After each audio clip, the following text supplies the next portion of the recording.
So Jenna Dohman's going to report out on ongoing work looking at groundwater and hydrology in the Glen area. So take it away. I will be your slide flipper. Thanks so much for having me. I've been coming to these meetings for about 1.5 years, and I usually kind of sit quietly in the corner and learn from all of you, but I thought it was about time that we provided an update on the work we've been doing out here. Go back. I just want to acknowledge other folks working on this project. Ann Hansen, Todd Mize, Mary Sutherland, Tyler Story have all been out there collecting data and doing good work. And this picture here on the front slide, many of you probably recognize this from the notch, which is kind of the bottom end of our study area. And it's pretty awesome, for this work I get to float the river, and it's really cool kind of coming into the notch for any of you that have done that. It's a cool landmark as we arrive. So I know people here know the Big Hole River, but just in case there's anyone online, I'm going to do a super brief overview. So Big Hole River is located in southwestern Montana, where we are right now. Big Hole River watershed over here. The river flows in a counterclockwise pattern, about 150 miles. I think at the last meeting someone had a slightly different number, but around there, where it joins near Twin Bridges with the Ruby and Beaverhead River to form the Jefferson River. And our work is located in the lower Big Hole watershed down in the Glen area, highlighted by this orange box. The Big Hole River is a blue ribbon trout fishery hosting the vast naturally producing population of fluvial Arctic grayling in the lower 48. They aren't in the section we're working in, but of note. Next one. Sorry, a lot of clicks. I think the photographer is fisheye guy. There's also a lot of agriculture in the area, primarily grass, hay, and alfalfa, as well as cattle ranching. I like to say that I get heavy supervision by the locals being the cows out here while I'm monitoring wells. And then we also, Big Hole provides drinking water for the city of Butte. So it's really important to maintain this critical resource for all these beneficial uses. This project was proposed by this very committee with the purpose of determining the hydrogeologic influences most affecting the water supply and temperature on the lower Big Hole River near Glen. We're really the state survey here, so we're non-regulatory. We collect this data and we provide that out to the public. So, our hope is that stakeholders like you can use this information to better understand which land management practices most benefit the water resources. This project is kind of naturally broken up, I think, into water supply and temperature, although those, of course, are related, but the way we approach them is a little different. So we'll start with water supply. The Big Hole River, like many other rivers, struggles with low flows during the summertime. And when we do these studies, we like to kind of start from the big picture perspective of just what's going on in the area. So we always go to our handy geologic map. This was put together by some mappers in our geology group at the Bureau. And kind of the important things to note here, we have the study area outlined here in black, which will probably make a little more sense once I have satellite underneath. But at the bottom we have the notch. At the top up here is right around Colston's Bridge. And for, there's a lot of colors on here, but one of the big points are that when you're looking at the kind of white, yellow, oranges, those are really more of your sediments. So some of them are looser, some are more packed, but those are our sediments. And then the kind of bolder colors on here, the reds, greens, blues, that's where we have our bedrock. One of my colleagues put together 2 cross sections of this area. So we have this line A to A prime and B to B prime, where she took well logs so that we can kind of, this is all surficial geology, so we want to look at what's going on below the surface as well. So those are shown here. On top we have our A to A prime that cuts across the valley. And we kind of zoomed in here because really most of the wells are located in this kind of shallow bowl here, the kind of whites and yellows, and those are our looser sediments. The water is really shallow out here, so a lot of the wells aren't drilled very deep because they hit good water pretty quickly. That does limit a little bit our understanding of where some of these contacts are. So this orange color here are tertiary sediments that are a little more compacted, and we just don't have as many wells down there. So it's just something important to know. For our B to B prime on the bottom here, this again goes along the valley axis and out towards the notch. Really of note is that those slightly more compacted sediments we suspect pinch out because we know we have our river cobbles on top, but we see bedrock right at the river.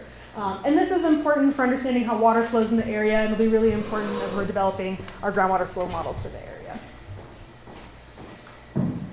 We also looked at some preliminary water level data. So this shows, we collect water levels out in the valley. And from those water level elevations, we can use it to understand how the groundwater flows. Like surface water, we're going to flow from high elevation to low elevations. And so generally speaking, we have flow that kind of parallels the river. So it's going to flow down the valley there. Right, so our monitoring network, this is, I think of it as kind of the meat and potatoes of the study, even though it's really just one slide here, but this is where we have our ongoing work. We're going out every month, sometimes more frequently, to monitor these sites.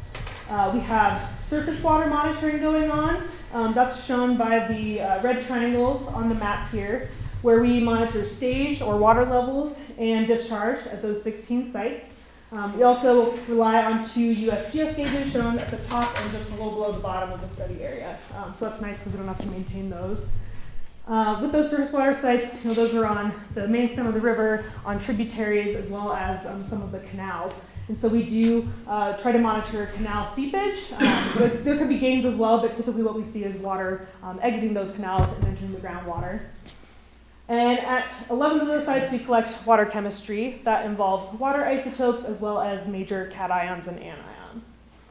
For our groundwater monitoring, we're doing that at 47 wells. Those are shown by the yellow circles on the map there.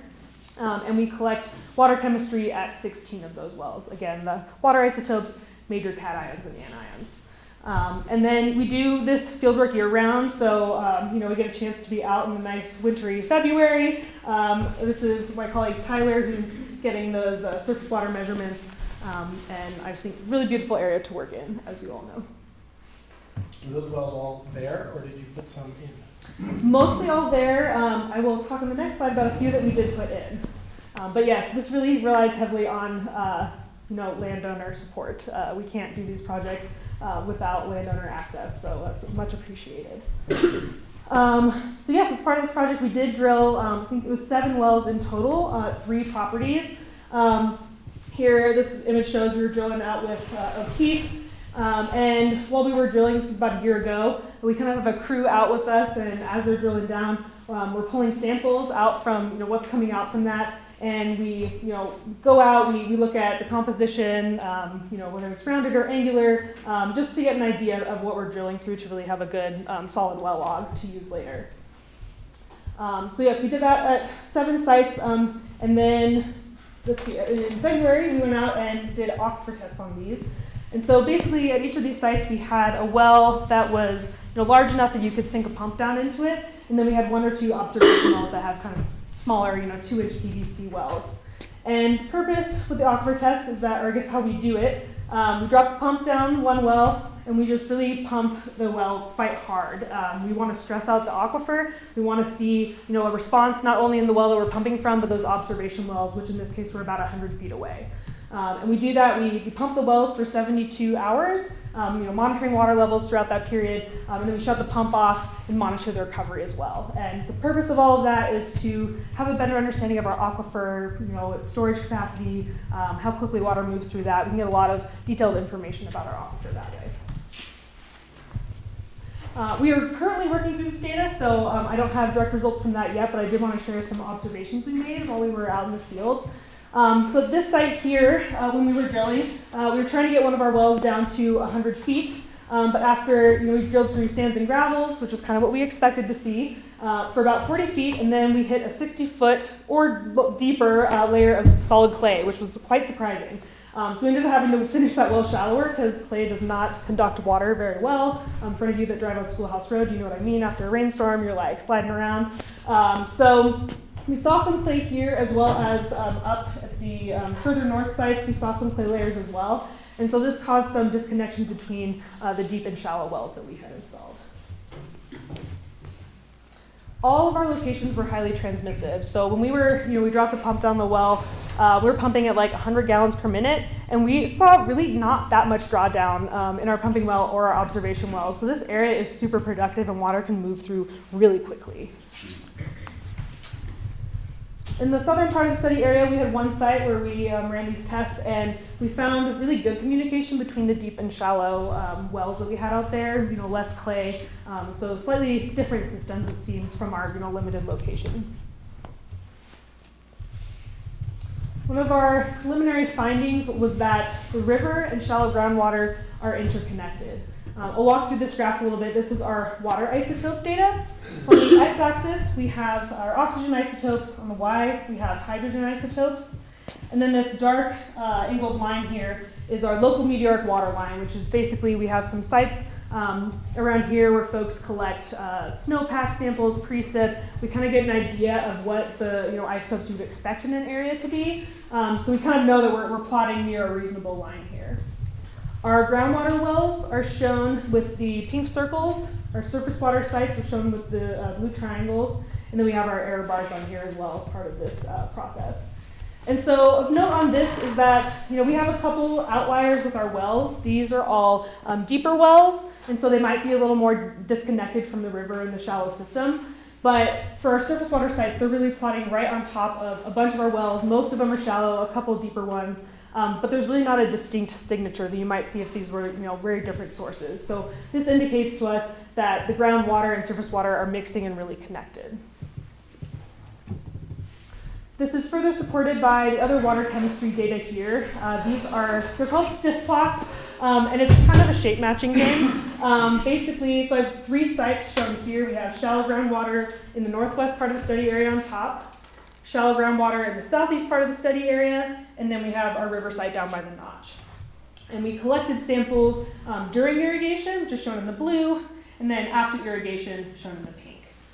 And like I said, it's kind of a shape matching game, so each axis on this shape represents like a concentration of one of these cations or anions. And so it's just an easier way sometimes than comparing a table of a bunch of numbers. You can just look at how these shapes might differ. The first thing I think that stands out, or at least to me, was that at a given site, from during to after irrigation, the shapes don't change. They look the same. Again, if our surface water was a very different source, and we're applying that to the landscape, you'd expect to see some shifts in the groundwater, but we don't see that. So it's another indication that those are very similar sources. I also think, comparing between sites, our shallow groundwater in the southeast portion and the river, I think look almost identical. And even the further north, although it's a little bit stretched out, it's not a wildly different shape. So really, we're not seeing a ton of variability, at least in the shallow groundwater system. We also find, I'm sure this isn't news to a lot of the irrigators in the room, irrigation type influences the amount of groundwater recharge. So here we have 3 hydrographs that show water elevations in 3 different wells. The green is a well that's like 25 feet from one of the main canals in the area. The yellow is in one of our flood sites, and the pivot is a site that's also very close to a pivot field. Unfortunately, the setup of that well, I can't put a transducer in that would get this kind of higher quality data, so we rely on my monthly measurements. But I still think the patterns hold true when you compare. When we look at the canal site, we can see when they turned it on, right? We see this huge jump up in water, well, huge, 5 feet, but still, I think quite a bit locally. With our flood sites, we can also see this landowner floods, 2 times distinctly on there, whereas the pivot remains, relatively the same. And all of this is not to, demonize pivots. We're just talking from a groundwater perspective of where we're seeing recharge. So preliminary conclusions on the water supply portion of this. The shallow subsurface was really highly transmissive. The river and shallow groundwater are really strongly interconnected, and more groundwater recharge results from flood irrigation and canal leakage than from pivot irrigation. This is ongoing work, so click it in, Pedro. Just to kind of keep you updated on what we're doing, we'll be continuing the groundwater and surface water monitoring through the end of this irrigation season. We will be analyzing the aquifer test data to get that more detailed information about the aquifers in the area. And we'll be developing a groundwater flow model to run predictive scenarios. And so, the idea with this is we'd really be coming to this group to ask, what are you interested in seeing? So once we have this model calibrated, ready to go, it could be something like, if you were able to run water in the canals 2 weeks after irrigation season, what would that do to groundwater and to the river? It all will depend on what you all are interested in, but we'll be able to kind of, work with you on that to see what we might want to look at for that. And one of the questions originally was what happens if one of these places converts from flood to pivot, and you think you'd be able to somewhat predict I would think so. Okay. Yeah, we actually have someone who's doing that at one of their sites now, is converting flood to pivot, so it'll be kind of interesting to see if we can detect a difference right now with that. But yeah, that's definitely on the docket. So what's the conclusion? We don't have it yet. Working on it. Can you also model maybe like what it looks like if there's no irrigation, especially with a lot of development happening all over the place and rangeland getting moved into non-irrigated? Is there a way to model that too? Yeah, absolutely. That's a great question. We've done that before. A lot of the projects we get are that question about, we're worried about development coming in. Do we have enough water? What's going to happen? And some of those areas are irrigated, shifting towards, not only are they not being irrigated, now we're also, pumping them with water for drinking and other things. And so that is something we have done before and could do here as well. And then we'll also be developing a groundwater budget. So, understanding how much water is coming in and out from all these different sources so that we can understand kind of what the largest components are for this system. So that's all to come. So we'll be coming back to tell more once we've had more time with that data. Okay, so now we'll switch over to the temperature portion of the project. Next one. So the Big Hole, like many other rivers, has issues with elevated temperatures during the summer, particularly in July and August when flows are getting lower and we have our warmest temperatures.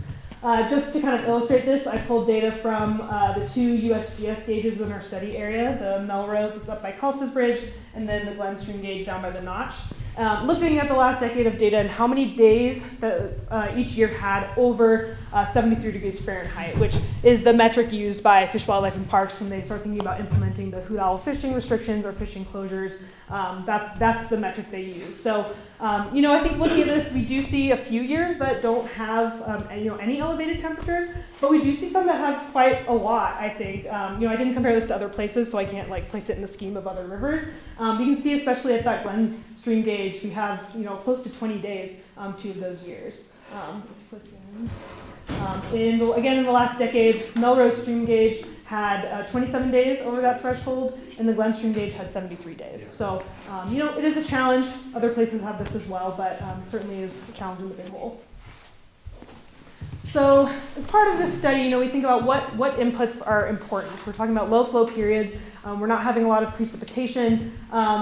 And so the two components, we have surface water coming in, but we also have groundwater. And groundwater, as we understand it, during base flow periods when our rivers are low, it's primarily supported by groundwater. So it's a really important component of this.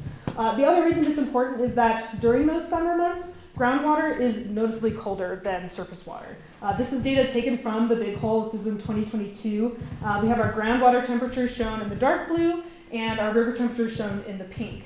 And you can see that, seasonally and daily, groundwater is just more stable. And particularly during those, July and August months, it can be 15 to 20 degrees colder than the river temperature. So, if we can have more groundwater coming in, you would think that we could help cool off the river and add more flow. So, right, it's good on both counts.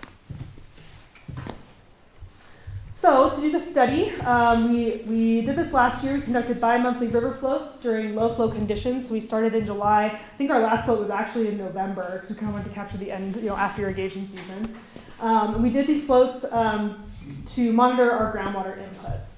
We use this thermal infrared camera. It's my colleague Anne, who has the camera in her hand while we're out floating, which, fun fact, is not waterproof, so you gotta be careful while you're on the water. Luckily, it's not too splashy here, but that's when we were worried about it first. So she's got this camera, and this camera picks up surface temperatures, so she's generally aiming it at the banks, hoping to see a temperature anomaly like what you see here, where there's this kind of cold band of water right on the cobbly bank. And we wouldn't use the temperature from the camera. I don't think is super accurate. It's a good indicator. So basically, if we saw this, we paddle over and kind of do further investigations with some subsurface thermometers. And if we were interested in what we saw, we would bury one of these temperature loggers about 4 inches down to the bank and kind of cover it up. And those allowed us to monitor temperature every 15 minutes. Because as you can imagine, we're floating this during the day, the hottest part often, and so we want to know what's actually happening, throughout the days out here.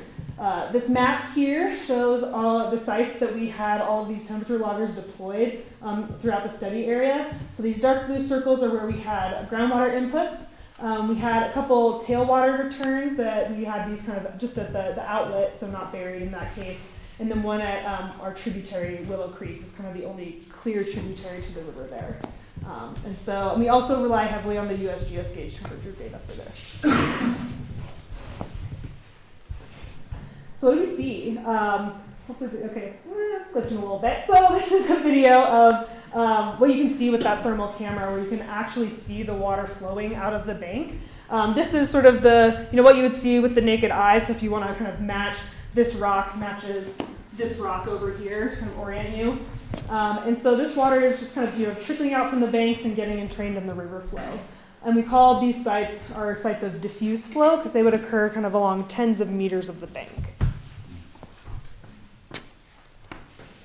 We also had some sites that we call discrete flow, where it's more of a point discharge coming out. Again, to orient, this mossy rock here is kind of this bright red rock here. And so, to the eye, these seem like they're not discharging quite as much water, but it's something we can't really easily measure just because of the nature of these. But yeah, so we saw some sites like this as well. Not everybody has a thermal camera on hand, so we wanted to note we did see some other visual indicators that you might see floating along the river. Iron precipitate was one thing that we saw at a lot of our sites.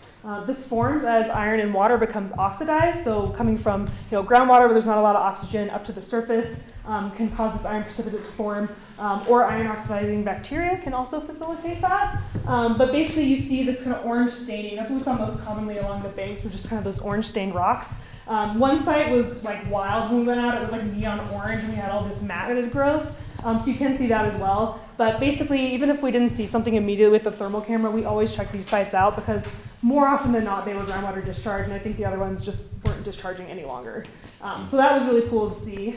And then we also had biofilm. This was really interesting. When we were out there, we were calling them oil sheens because we thought that they were petroleum oil or something, but it didn't seem, it's not a really industrial area. I was really confused.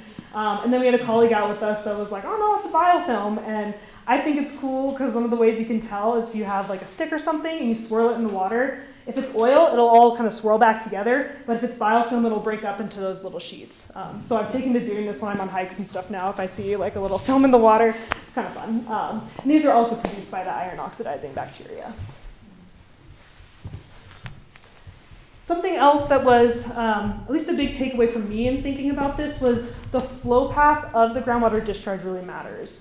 So when we were kind of developing this project and thinking about it, I thought that this is mostly what we were going to see, where we have this kind of main river channel, we have our cobbly banks, and then we're just going to see groundwater discharge going straight into the river and getting entrained in the flow.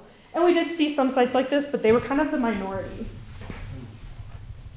Something else we saw a few times were these kind of backwater areas that they seemed kind of stagnant to the eye, and when you go into them, like even if you just put your hand on either side of the boat you're in, it's like one is cold and one is warm. So it was really striking. We had these pockets of cold groundwater discharge coming in, but then because it's kind of sitting there, some of it is warming up. And so these sites were kind of hard to monitor their impact onto the river, but we only had really, I think, like 2 of these, so it didn't seem like a dominant input. What we saw, by and far the most was something like this, where we have, a bend in the river, development of this kind of gravel point bar, and then we have this channel coming in along the side here. And, at the top of that channel was like certainly groundwater discharge. It was super cold compared to river temperatures. But then it would flow through this tiny channel, and at least when we're there in the heat of the day, it would essentially be warmer than the river by the time it entered the river. So what it started as something potentially good for temperature, maybe then turned into something that wasn't. But important to note with all of these is, we can't measure the flows that well, again, because they're like mixed in with the river often when they come in. But they seem really small compared to the river. I have a really hard time picturing, like, they're not crazy warmer, or even the ones that are cold, like, they're small flows, and even at low flows of the river, it's really hard to picture it changing the temperature of the river that much. This could change once we have the model put together. There could be some water coming in underneath the river that we can't test or can't detect with this method. So I don't want to say that that's like for sure the story, but as far as we can tell right now, we don't think groundwater is having a major impact on the temperature. But when I come back, I might have to do the story. So then for our surface water inputs, right, that's the other part of our story here. we had both tributary and canal returns in this area. We saw that our one tributary, Willow Creek, was consistently colder than the river day and night. We did have one surface water site that was warmer than the river by around 3 to 5 degrees during the day, but then colder at night. So we did have that. And then we had two what I call ponded canal releases, where we have a canal system that then before it's released back to the river, the water gets backed up before it's released back to the river. So the two of those we had were either similar temperature to the river or cooler than the river temperature, which I thought was really interesting because I think we think of canals a lot, we think of warming temperatures, right? But these kind of challenge that notion. And as an example, this is on Eric Halsta's property, and I think it's really fascinating here. So we have our canal outlined in orange, and we have 3 sites that we regularly monitor for water levels and such along there that also monitor temperature. And we go from kind of upstream to downstream, from north to south. We have our dark green, kind of where near where water comes in, and then flowing to our lighter green. And so we do see the pattern we kind of expected, where we have colder water initially, and then that water warms up a little bit as it goes through the canal. But we have this ponded water down here right before it gets released to the river. And notably at this site, that water is released from the bottom of the pond, which, when you think about lakes or ponds, we know there's thermal stratification, so the bottom is going to be colder water. So that here is shown in the red, and I should say, sorry, this is over a period of a couple days with this dark shading here, it's nighttime. But what you see here, the ponded canal release is shown in the red, with the river in the blue. It's colder than the river, consistently. So I think this is a really interesting, potential implication for management of, our canals and how they come back to the river.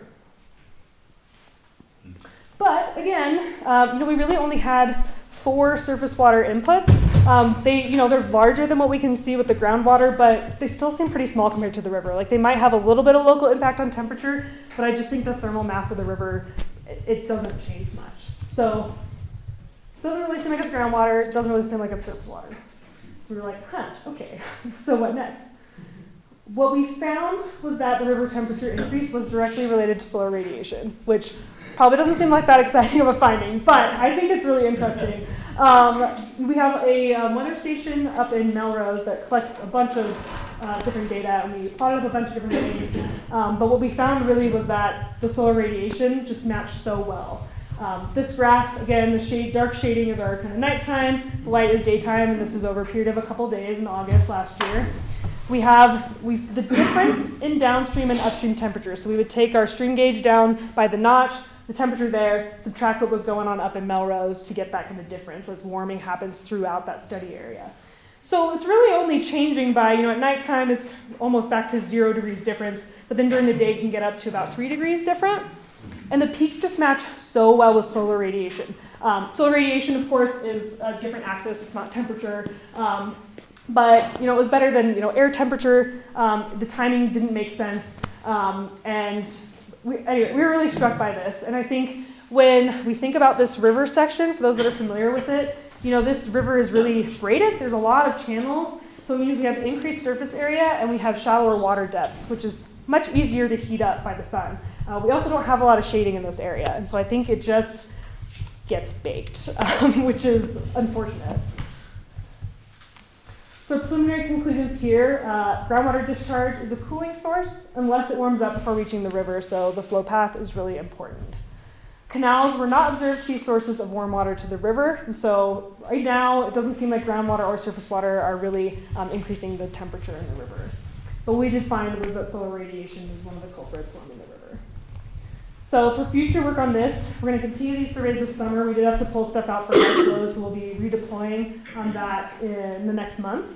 But then we're also, just to kind of expand on this idea of the solar radiation, we want to measure the depth and surface area of the Big Hole River, or I guess the width and the depth of the Big Hole River in a few representative spots within our reach, but also kind of the reach above in Melrose, and then the reach below down to Twin Bridges, because those 2 reaches are not nearly as braided as this one. And so we want to see if what we're thinking with this kind of shallow, exposed, is that true? I mean, that's how it looks, but we don't have any numbers on that. So we plan to go out and look at that a bit. And then we want to have a little better quantification of the surface water inflows. I'm saying that they are small compared to the river, but it'd be good to have numbers on that to back that up. The groundwater, again, is kind of hard to measure that way, but we can at least get the surface water inputs.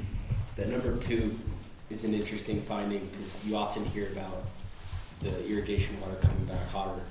Definitely, and to be honest, that's kind of what I expected to see. I think it's interesting too because the other site, there's a large, ponded return down near the notch, and that one releases water from the top of the pond. So I was like, that's going to be warmer. It's been sitting there, but it's kind of the same temperature as the river, and I don't think I have a really good explanation of that right now.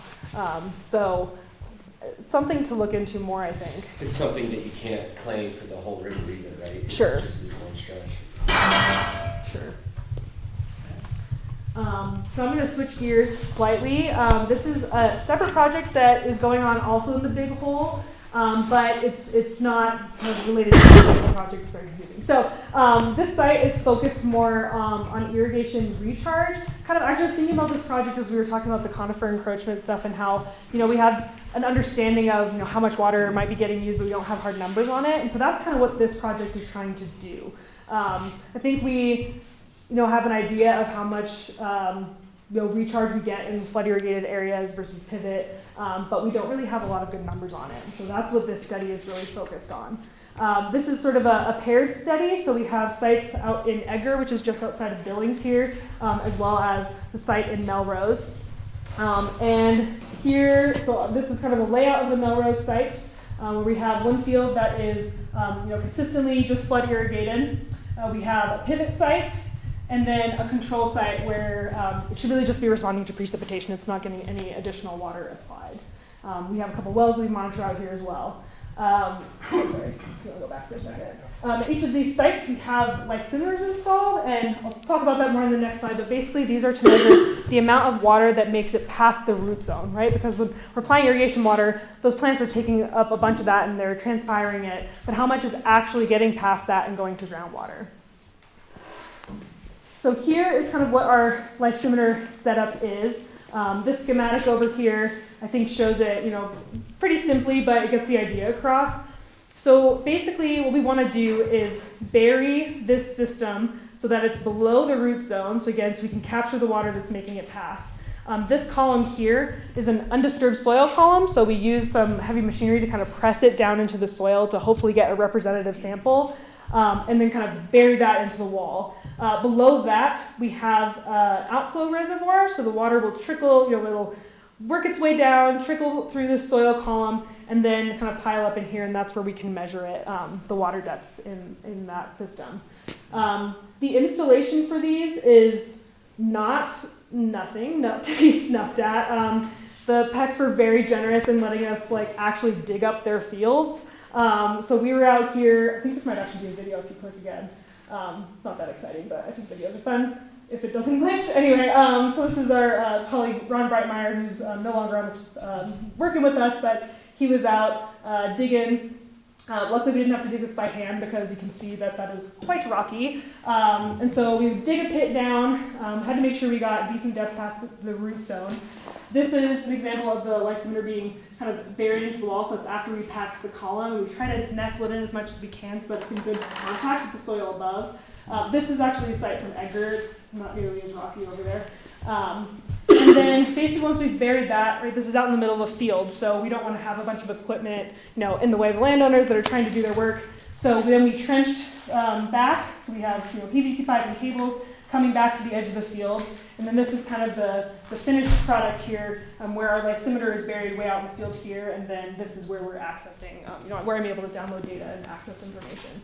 And the idea with these is once we have it all in, the grasses should grow over them, they can drive over them, it shouldn't interrupt any operations.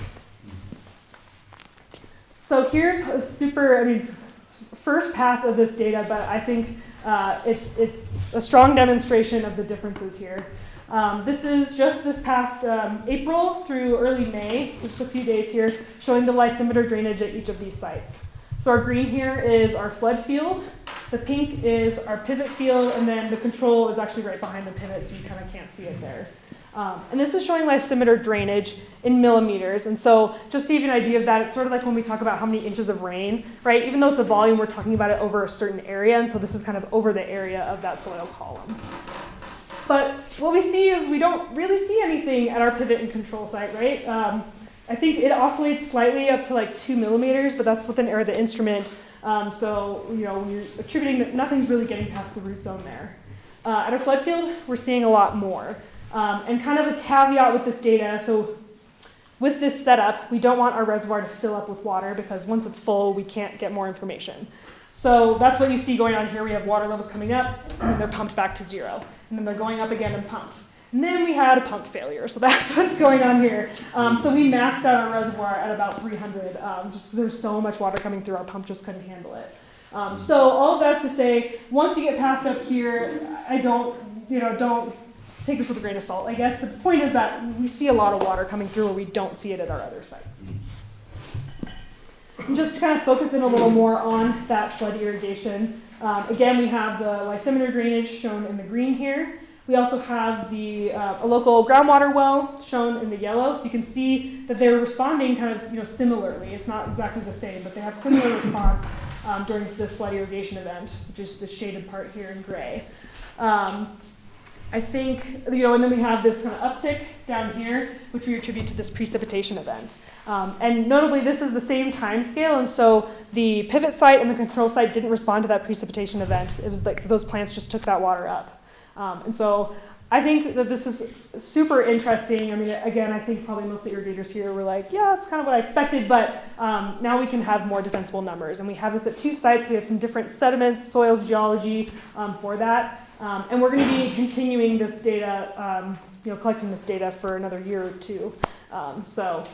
There's a lot more to it. When you pull up these graphs, there's like a million lines on them, and so this is kind of the pared down portion, but we're working on the rest of that so we can have a little more detail for y'all. So with that, I want to say big thanks to the landowners in Glen and Melrose.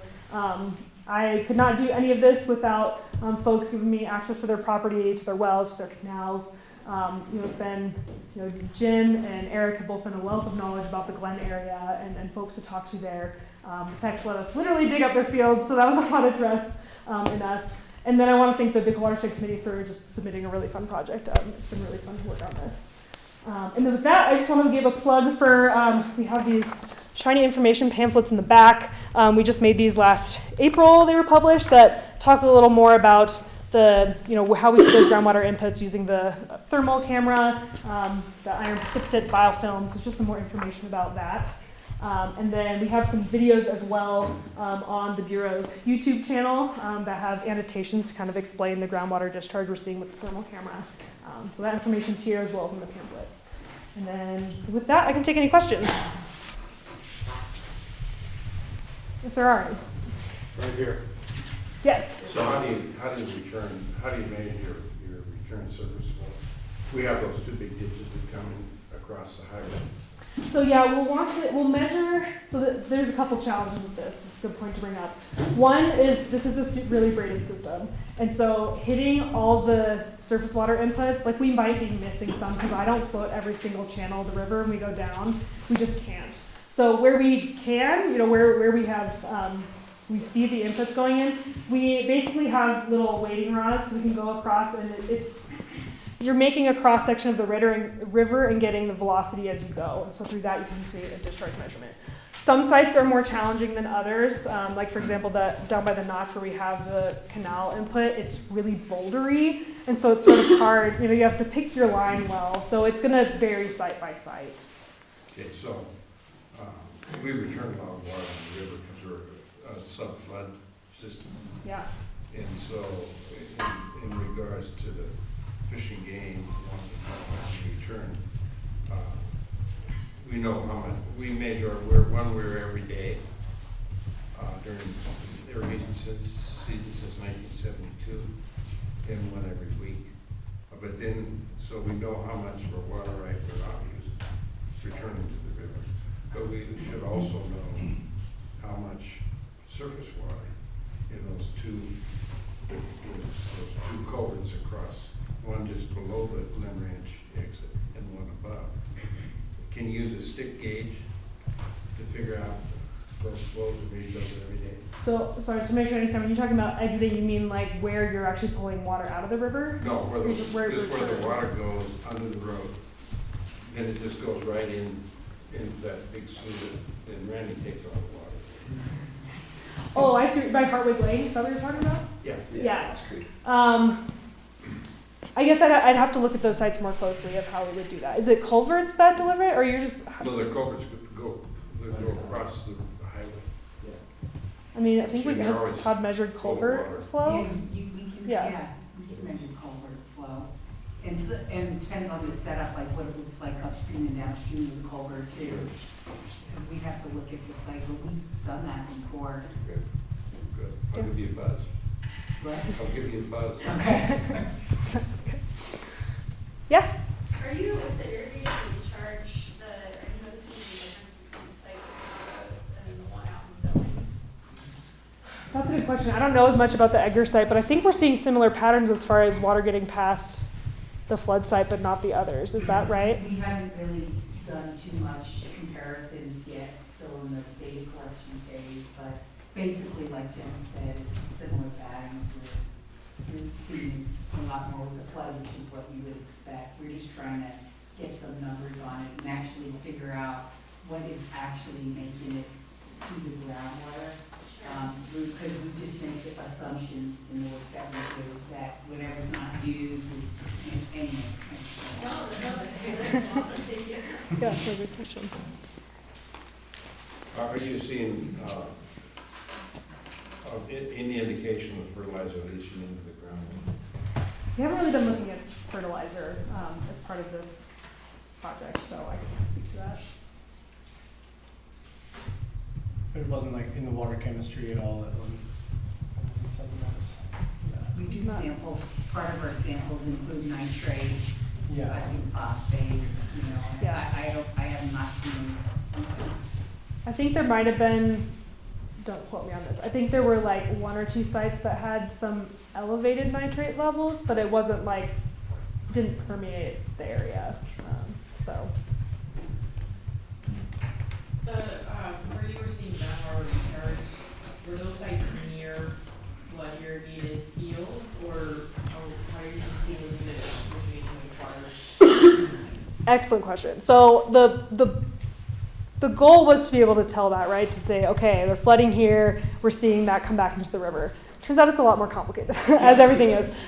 Because we do have, we have some landowners that exclusively flood irrigate a large area. We have some that use a combination where they flood during one period and they do pivot in another. And then also, when we think about the groundwater flow of the valley, it's not direct to the river, it's down. So, if I'm downstream of multiple irrigators using different methods, I don't know of a way to really attribute it to either. We were kind of hoping that if we had like more, flood irrigation on one side of the river, like, oh, all our spots are going to be on that side.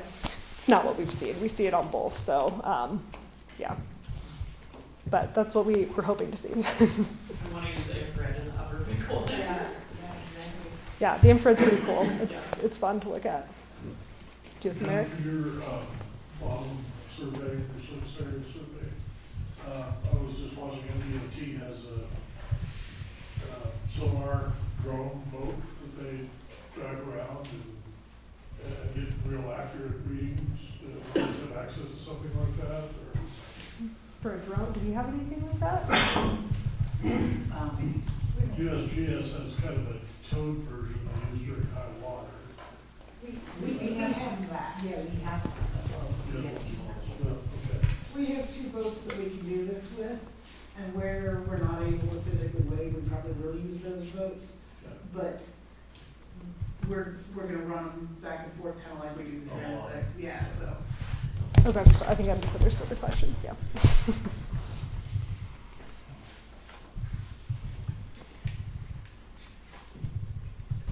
Did any questions, we originally looked at the Melrose area. Anything from what you saw in this study? I'm very curious and really be interested in, once we've got these results, to try to convince the landowners in the Melrose area to continue the study and sort of duplicate it, replicate it. Any indication of something you might do differently, or the way that system is laid out, the way people are irrigating. If we were to try to get the same sort of data, would it be the same study in that area, in that same zone, or would there be any major changes to the approach? That's a really good question. Do you mean on what we're doing, the approach? Is that what you mean? Yeah, I guess, because the initial curiosity was the Melrose area is probably the most likely to change ownerships and change irrigation practices. So the real question is, can we, before ideally that change happens, can we have some data on like what would happen if some of these flooded fields turn to pivots, or should they turn to pivots? That was sort of what drove the questioning at first. Yeah. And I'm hoping that this data will sort of convince folks that like getting data is not a bad idea. We should do this, right? Just thinking, any thoughts that come. I mean, JM's participation and that groundwater test, I think, is hugely beneficial in that aspect, just to get folks to see that this is relevant, useful data. I think the big difference down there is the narrowness of the channel not being so graded, so we probably wouldn't focus as much on temperature. But down there, we would want to get a better handle on surface water inflows, where they are, any withdrawals from, because when you're going to model it, that's when you answer those questions. And really, in order to model it accurately, really had to have a really good handle on volume coming out, volume coming in, not necessarily temperature. So it would be a similar approach, but probably be a little more physical flow focused to get to that question, because the model is going to be the answer. Yeah. So you said like in your geology, underlying geology, you have that hinge point with the bedrock that comes up from the notch. And the notch is like a prominent bedrock feature. And is there like, when you look to expand the study, your graded channels and stuff like that, you don't see that in large sections? Is it likely because the tertiary substrate is shallower to begin with? And you think you're going to see that same interchange between groundwater and surface water in other sections of the world, because it's probably not as shallow because of that? The pinching out. That's a good question. I haven't really focused on the other two areas yet. It's just sort of, we were just cooking up this idea to kind of expand for their cross sections. We weren't really planning on looking at the geology, but that would probably be a wise thing to do.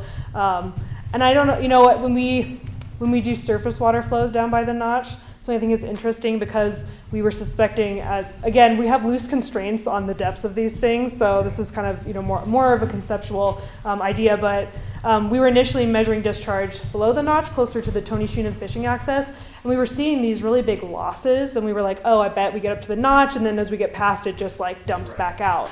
So we moved our site above the notch and did measurements, and we still saw losses, which we thought was really interesting.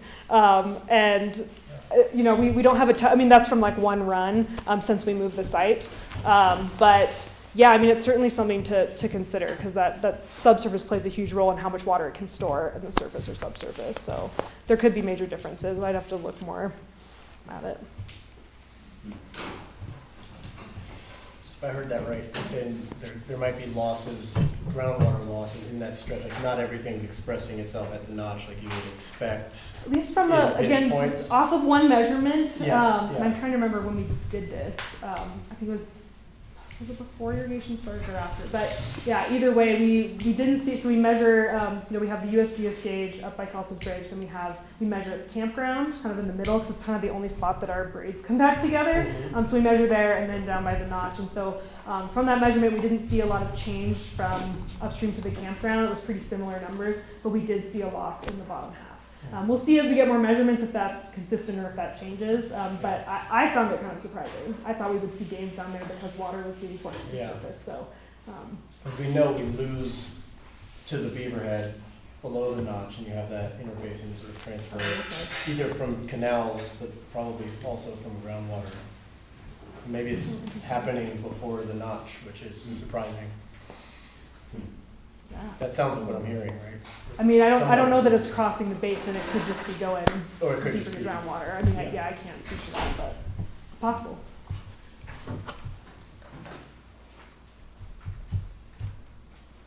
Are you comparing any of your data collection on these new wells with your long-term data set that MDMG's been collecting for a couple of decades? We haven't really, I guess we haven't done any direct comparisons of it, but we do, you're right, we do have a couple long-term wells out there. Actually, one of the long-term wells is not far from one of the wells that we drilled. What are you thinking about with the comparison? I'm just Just seeing, curious.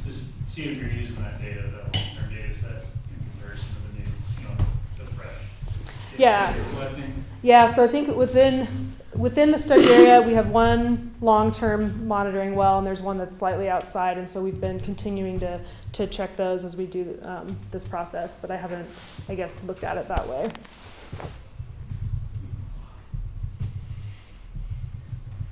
Awesome. Any further questions? If everyone wants to go home. Awesome. Great. Let's give Jenna a hand. That was thank you of minds for liking the idea and doing this. We look forward to seeing the final. Yeah. Whenever you're ready, Yeah, come back. We'll be back.